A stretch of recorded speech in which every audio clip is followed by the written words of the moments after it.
Hi, everyone, and welcome to the Yoga Crew podcast. This is the fourth episode, and today I'm your host, Alessia from Italy.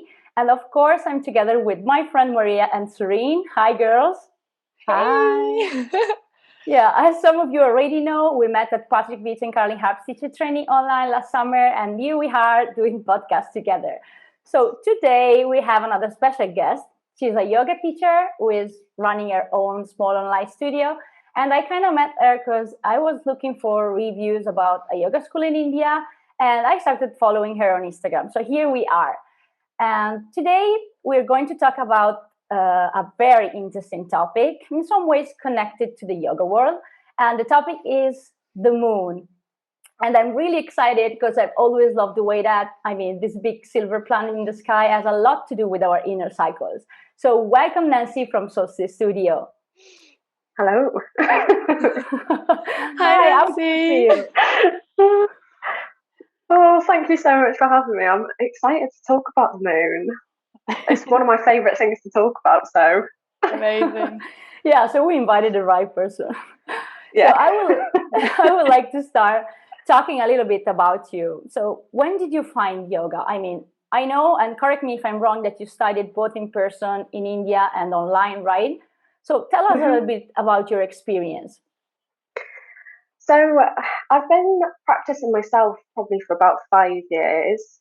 I always forget when I actually did my training because the years just mold into one for me. But I think it was about 3 years ago. I went to Trimurti in Goa, Trimurti Yoga. I'd actually only ever done one yoga class before, one live class, but I just knew I loved it so much. I thought I'll go and do my teacher training. It was pretty intense because I couldn't do any of the poses. I didn't know anything about yoga, so I really feel like it was fate that it happened because, yeah, God knows why I was there really. But I loved my live yoga teacher training. It was so good. It was pretty intense. A lot of crying. Oh yeah. We talked about in previous episodes about like how intense it is, and how we all cry. So yeah, we feel you. Yeah, it's so strange, isn't it? I feel like it's as much as you're learning about yoga, it's such a personal journey and so transformative. So yeah, I really loved that. I definitely dived into the deep end and just went for it with that one. But then I've continued doing teacher trainings this year, and I did it online with Sampurna Yoga, who are also in Goa. They're just down the road from the one that I did the live teacher training with. And yeah, just loved it again. I just find it so fascinating. I just will never get bored of learning about yoga. Don't know about you lot, but Oh yeah. Yeah, that's great. I attended Sampurna Yin course too online, and it's been really interesting. And I think I chose that also thanks to your positive feedback, because I remember that I asked you, how do you feel about Sampurna? And do you feel like they're both valuable experiences? In person and online. Yeah, I think so, definitely, because I've got quite a few friends who in the last year have done all their teacher training online, and I feel like they've also got what I got out of it. I do. The live experience is incredible because you're so there in that moment, and it's kind of really, really, really intense. There's no distractions because you have to be there, and it's can be even more overwhelming, I feel like. But with the online stuff, it's more overwhelming, I think, with trying to stay organized and trying to stay motivated. So it's just so hard when you're at home. But I do feel like what I got the most out of the live teacher training, if you went on a yoga retreat or like a week-long intensive retreat, you would get that same kind of vibe from that. So I feel like if you've done your teacher training online, you're not going to miss out on that kind of live experience because you get it in classes. It's just like that, but every day, a bit more intense. Yes, for sure. We attended the course completely online, and it's different, but it has a different meaning, but it's been an incredible experience. And we were afraid about creating a community, but here we are. I mean, we met and we're doing things together. So, yeah. Yeah, do you know, I've actually made like better friends or like a bigger community with the people from my online course than I did the actual real life one. I think almost because you're stuck together for 4 months, and then you go your separate ways and you're all really excited to kind of go off and do this. But with the online, because you're already connected online, you're already there, and then there's Instagram and WhatsApp and all things like that. So it's kind of more sustainable, if that makes sense, because you can't just carry on living with the people you do your training with for the rest of your life. But with the online people, you kind of can just keep that relationship going, which is really nice. Yeah, that's true. And I mean, I was interested in asking you this question because you made both experiences, and this is really also always interesting for our, listeners. But focusing on today's topic, have you always been interested in moon cycles? When did this passion start? Yeah, when I first started yoga, I was very skeptical of anything that wasn't kind of scientifically backed. So I really loved yoga poses, and I could see like, oh, they're beneficial for my body and my mind. But I was very skeptical of anything like Reiki or reflexology or anything that was kind of more of a holistic therapy, because I've grown up in my mum was a doctor, and just around me there wasn't too much kind of alternative medicine or anything like that. There just wasn't anything like it. So I was always very skeptical, and I thought like the moon is nice, but it can't do anything. But the more I've practiced yoga and the more I've done meditation and just opened my mind to all the different approaches, and I just thought, we'll just give it a go, and even if it doesn't work, what harm is it? And obviously it all works, an absolute treat. So anything kind of spiritual, or I just open myself up to everything, and some things work for me and some things don't. But particularly with the moon, it wasn't really until last year, until the first lockdown, when all the schedules and things like that just were completely non-existent, and I felt really all over the place and didn't have like a routine. And then that's when I started looking a bit more into the moon cycles and how it could affect me, or how I could actually kind of plan around the moon cycles. And yeah, I feel like when you've got a bit more of an open mind, it really, really can work for you. Not everybody, but it can work for a lot of people. And that's when I started becoming really interested in it. I mean, that is real fascinating. And I think yoga is often connected with the cycle of things. I think maybe the whole life is a cycle, in the cycles of all the things in the world. So, for example, I love to think about season cycles, about our own body and mind cycles. So I feel this is so human. And I personally never deep dive into this, not even to cut my hair. I don't know about you guys, but there's definitely something magical about the moon influence. So, Maria, Serene, have you ever considered the moon phases scheduling your classes? Or, have you ever followed the moon cycles? Oh, yes. I love the moon. I'm also fascinated about the moon. I won't say I know a lot, so I'm sure Nansi, you will teach us a lot of things today. But there is something fascinated about the moon, and I started as well trying to teach according to the moon phases. But to tell you the truth, I just did. I'm just following like the full moon. So every full moon, I will do a moon salutation, and I will start, including this into my teachings. Since I'm a new yoga teacher, as you guys know, it's true that my students are more into sun salutation, and I haven't really been practicing that much. But I feel like it was so nice.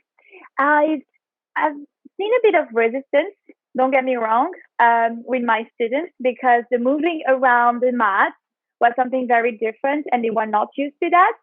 But after, a few days later, they told me how good they felt and they understood the low energy aspects of the full moon. So I will say that slowly, I'm getting more comfortable with this and I'm trying to incorporate it because I am, again, in other words, fascinated again. Sometimes I will go just to the park, especially this week, beginning of the week, with the quarter of the moon. I would just go at night and just look at the sky and look at the stars and the moon. So yes, but I think it will take, I think it's an ongoing thing about like, incorporating this and just creating a class according to that. I mean, personally for me, until I get more comfortable, I would say. So yeah, I enjoy it so much. Yeah, I just wanted to share that for example, I don't really know much, so I'm very excited to have you here, Nansi, because I think we're going to learn so much from you today. But for me, it's about the energy, and correct me if I'm wrong, but you can really feel the energy. And one of for me, the most fascinating things in regards to the moon is the tides, the sea, the ocean. And I don't know, I'm talking about and I have goosebumps. It's very weird. But you can, for example, when it's full moon, you can really feel that energy, or when it's solstice, you notice it in your body. And I think for me, the biggest part of this, and again, I'm very, very willing to learn more because, as I mentioned, I don't really have this knowledge. But one thing I believe is an energy, and I'm sure and I'm confident that the moon is kind of like a great tool for that. So I'm very excited to hear from you. Actually, teach us something nice. I really believe that everything in the whole world and the universe is an energy, and people get so sick of hearing me saying it. Someone was like, well, it's just all energy, isn't it? But it's like when you walk into a room, you can tell if somebody has like high energy or low energy before they've even said hello. So I personally feel like to think that this ginormous like magnet in the sky isn't having an effect on your energy. Oh yeah. So I believe everything is energy, and I think that's like completely right. It's just how the energy of the moon is potentially affecting you in the different phases. And also, especially as women, we actually follow, the same cycle as the moon, right? Yeah. So it's crazy. So I think as soon as we know more about this, it come together, the moon and our period cycle. Correct me if I'm wrong. Do we say period cycle? Yeah? Yeah. It's very linked, right? So I will totally agree with you, Nansi. Whenever you will have low energy, that will be, just before period cycle starts, and it all connects, right? But I'm sure, well, not only women, of course, but it's a nice, connection here. I love this. Definitely. I feel specifically women will feel that connection. Very feminine. Yeah, it's a feminine energy, and it feels like when women understand their own cycles as well, it does make you more aware of the other cycles just in nature, and does make it like a little bit more tricky, I'd say, to track how the moon is going to affect you, because you then have to take into consideration your own cycle. So it might be a full moon and your energy should be up here, but if you're kind of just coming towards the end of your cycle or the beginning of your cycle, you might be so low. So to find that balance and really understand it is tricky. I wanted to actually ask something, and that was the relationship with the hormones. Do you think the moon and the hormones for women has kind of like that relationship as well somehow? It's really tricky with that, because there's been very few studies. There's been quite a lot of because I am a lot more open-minded now, but I still like to have some kind of scientific backing. And annoyingly with the moon, there is limited science behind it, and I just feel like maybe it's because scientists have that kind of closed mind. You never know. That they maybe don't want to research the moon.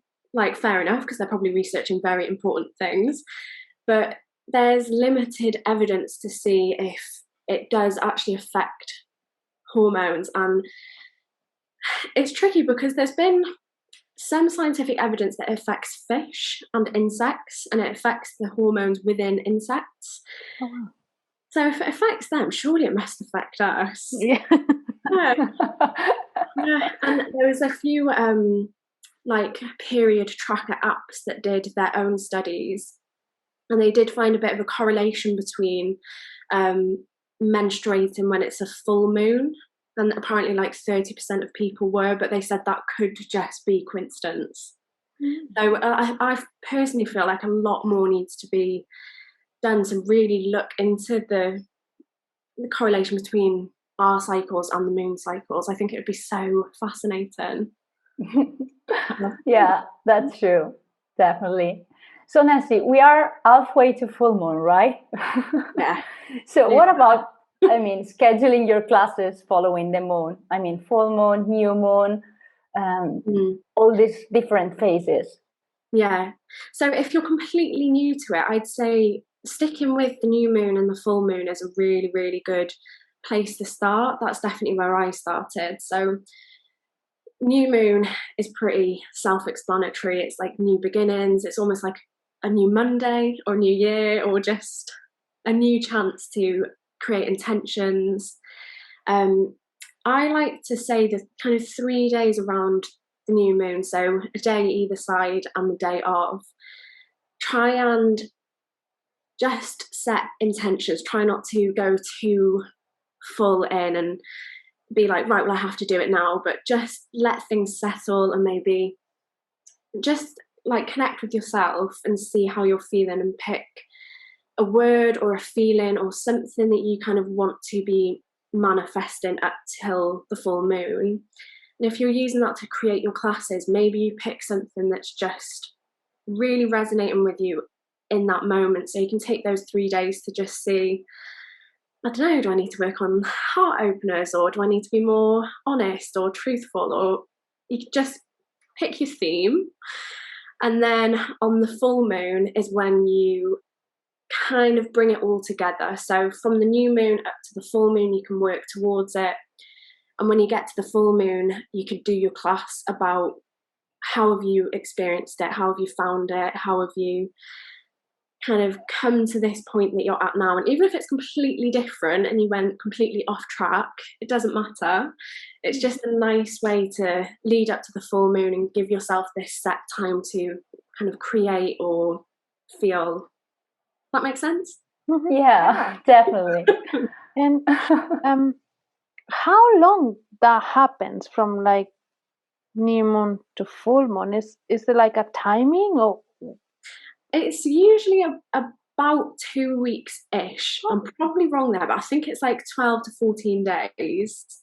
And this is when you're usually kind of at your most creative and your most productive. Obviously, annoyingly, your own physical cycle might be doing the exact opposite. So sometimes it doesn't quite align. But yeah, that kind of phase between the new moon and the full moon is when you want to be creating and going for it. And like, I don't know about you lot, but I like, things keep me up at night, and I'm like, right, I need to do a list of this, or I need to do this. I get really, really motivated and can't put things down. And it's always this 2-week phase between the new moon and the full moon. Yeah, it's true that during the full moon, I feel like a release of emotion. So for me, it's very often the case. I even sometimes, without realizing it's the full moon, I will check and it's like, okay, this is the full moon. So either I won't probably sleep well, or this is a time where I will release my emotion quite easily and I will let go. So, and it shows in my practice, and the energy will be pretty low. So I like this. Yeah, this is what you were saying. From the new moon to the full moon, I definitely feel it most of the time, I will say.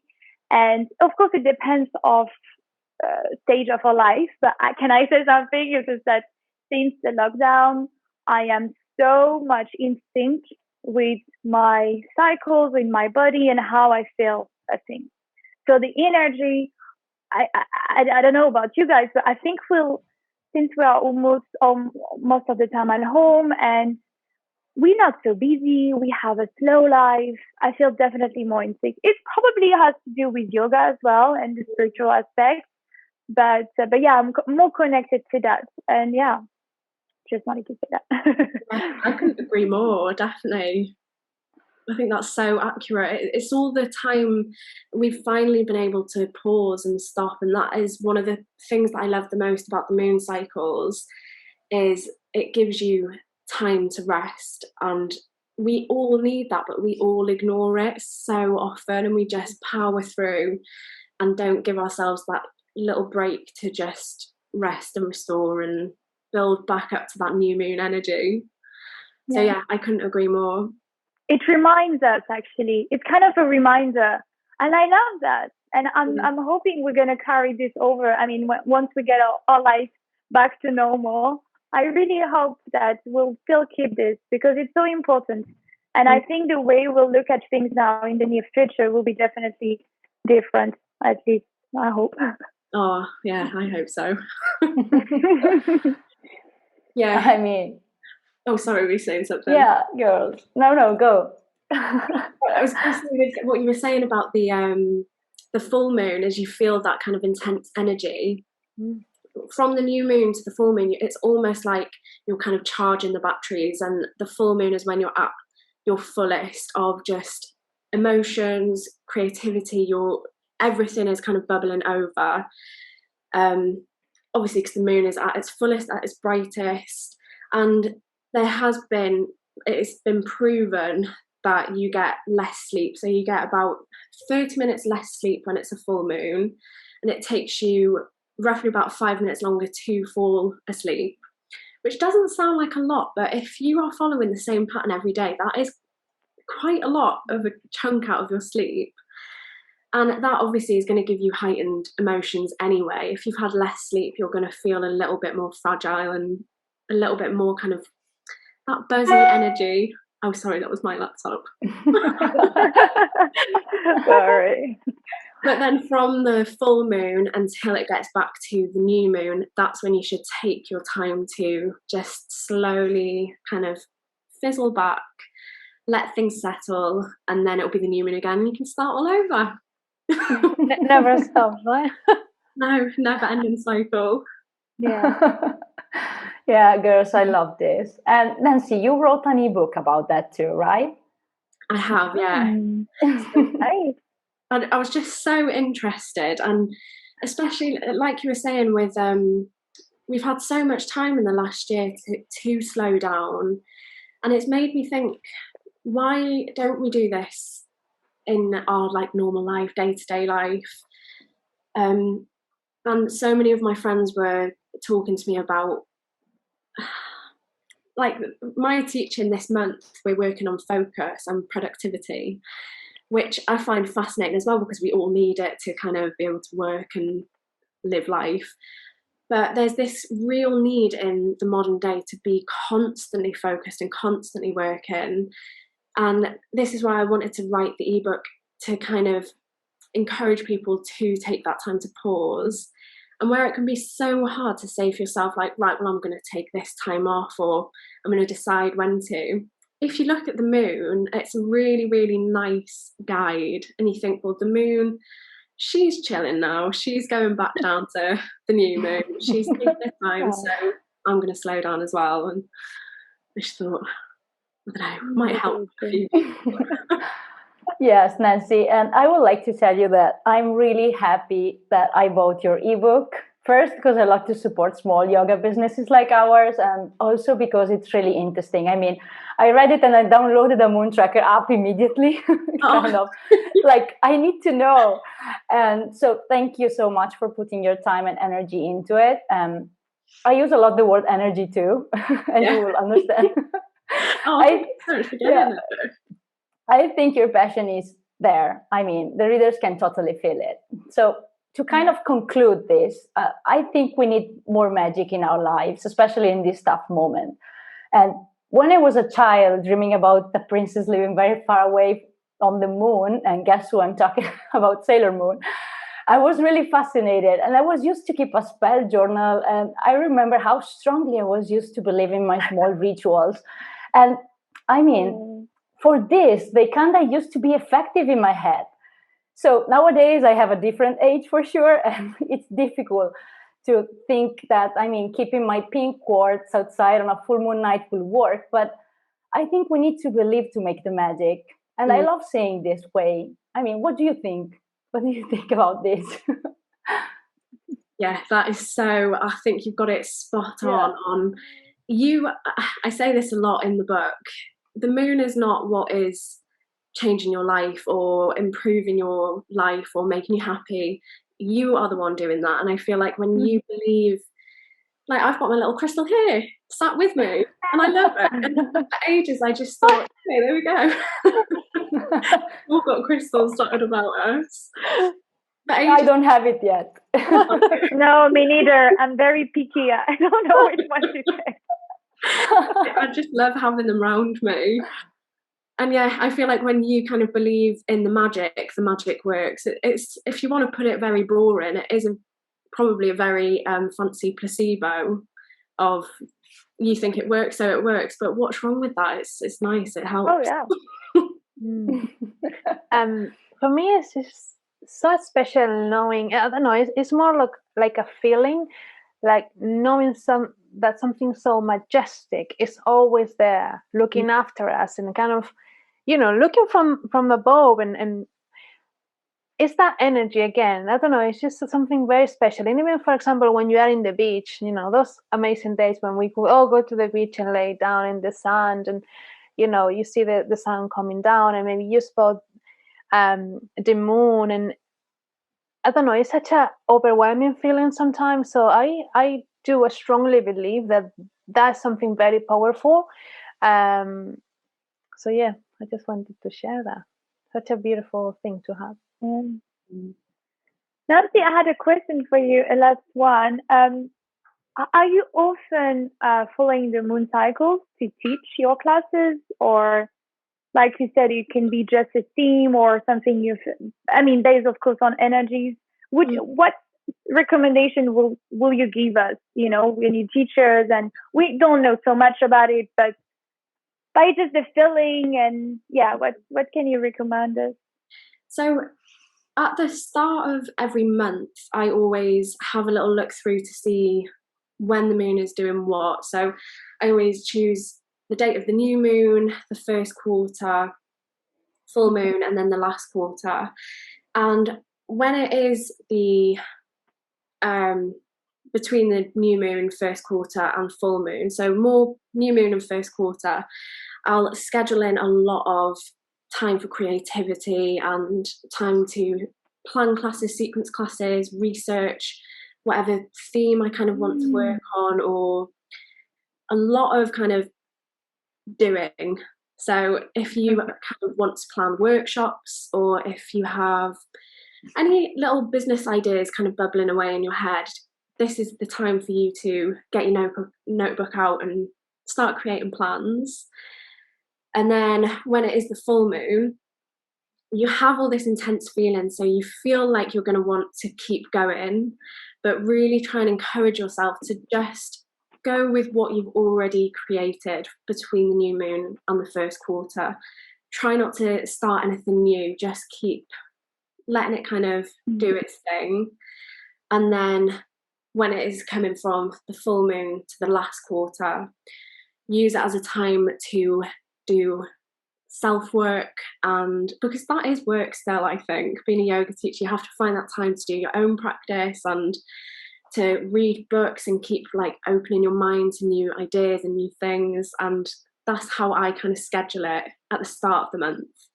So I'm going to do it this week for March, actually. Nice. I also have a question for you, Nancy.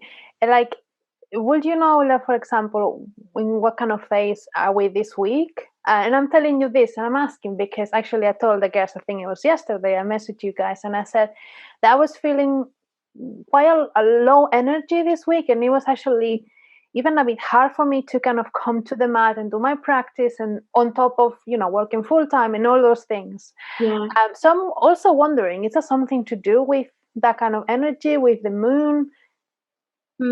Well, we're working towards a full moon now, so our energy is kind of getting a little bit more shaky, if that makes sense. A little bit too going on in the head, little too much energy. And I don't know about you, but when I really focused on work, I find it hard to practice because I just want to kind of crack on with my emails, or I just want to crack on with work. But it would be interesting to know. I don't know if we're actually in Mercury in retrograde still. Does anyone know? There's all these other elements that I like. We were this week in Mercury retrograde. This week. Yeah. I felt exactly the same this week. God, I have. Yeah. So maybe that's what it was. Next Saturday is a full moon, so and this is actually the good time we'll be releasing the podcast. So hey, nice, yeah. There's a lot going on in the universe all the time. Yeah, wow, girls, this is so interesting. Thank you so much for this conversation. And I think this could be a great way to close our 4th episode. And I mean, it's been so enriching, really. You guys can all find us on Instagram as the Yoga Crew Podcast. And our podcast is available on Apple, Spotify, and also YouTube if you want to see us. And we will include this info in our pages as well, as usual. Check also Nansi's profile too, which is Soulstice Studio, right? Her Instagram page. And the ebook Moon Cycle is available at her bio link, right? Yeah. Yeah. And I really recommend it. I mean, if you want to know more about the Silver Planet, about us, that is really good. Really good lecture. I will buy it this week. I'm so excited. Thank you so much, Nansi. Thank you so much for having me. It's honestly been such a pleasure to chat to you all. Thank you, Nansi. Thank you, girls. And see you all soon in a month. Bye. Bye, guys. Thank you.